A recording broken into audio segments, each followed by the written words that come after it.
অবশ্যই দুলা ভাই, অবশ্যই আমারও জিজ্ঞেস করার আপনি কিছু আছে। আচ্ছা, আপনি রান্না বান্না করতে পারেন? না। বিদেশ যাবেন নাকি আমার সাথে? হ্যাঁ। আপনি রান্না বান্না পারেন না, কাজ পারেন না, তো বিদেশ গেলে তো অনেক কাজ করতে হয়, হার্ড ওয়ার্কিং করতে হয়, তো আপনি তখন কাজ করবেন না? না, আমি কোনো কাজ করবো না। কেন? কারণ আপনি বিয়ে হয়ে পাত্র দেখতে আসছেন, ছেলে পাত্র দেখতে, আপনি তো পুরোটা উল্টা করতেছেন। হ্যাঁ, বিদেশ গিয়ে কেন কাজ করবো? আপনি কাজ করবেন আর আমি ঘরে বসে বসে খাবো। বুঝতে পেরেছি।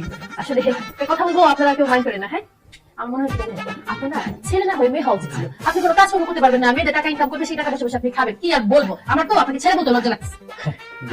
বুঝতে পারছি আপনার এই পোলারের পছন্দ হয় না। তাছাড়া উনি আসলে দেখতে শুনতে মায়ের মতো কেমন জানি ভাব ভাব। ভাইয়া ভাবি বিয়ে হিসাবে পছন্দ হয় না।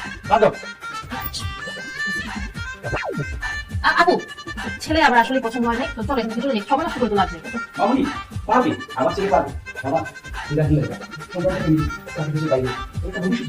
বাবা, তুমি যখন বলছো আর আমার পাত্রী পছন্দ হয়েছে, আমি রাজি। আপনার মেয়ে পছন্দ হলে হবে, আমার তো আপনাকে পছন্দ হওয়া দরকার, তাই না? আমি তো বলেই দিচ্ছি যে আমার আপনাকে পছন্দ হয় না, আপনাকে আমার মেয়ে মেয়ে লাগে। আর মেয়ে মেয়ে ক্যাটাগরি ছেলে তো আমি কোনো বিয়ে করবো না, ইম্পসিবল এটা। আর আপনাকে বিয়ে যে করবে সে তো অনেক ঠকা ঠকবে, আমি আপনাকে জীবনও বিয়ে করবো না। বসে আসো কেন, উঠো না রে ভাই। মামনি দেখতে শুনে পছন্দ করে তারপর ডাক্তার